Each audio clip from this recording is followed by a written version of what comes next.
So how to use virtual card on Revolut.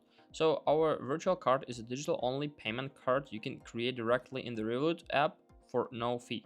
Virtual cards are more secure than physical ones as they can be lost or stolen and use advanced security measures like two-factor authentication to prevent fraud.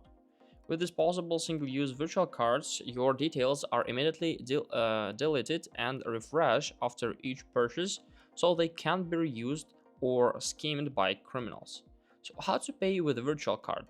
Pay in store using Apple Pay or Google Pay. Link your virtual card to Apple Pay or Google Pay depending on your device.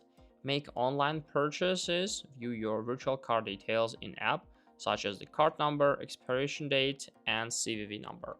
Set spending limits. Monthly spending limits allow you to control your budget and avoid overspending. Set up recurring payments like automate charges and never miss a payment. Can you add or withdraw money from a virtual card? It isn't possible to directly add funds to virtual cards. Instead, the funds will be automatically drawn from your available Revolut account. Virtual cards can be used for an ATM withdrawals. And manage your virtual card so you can freeze or unfreeze and also customize it.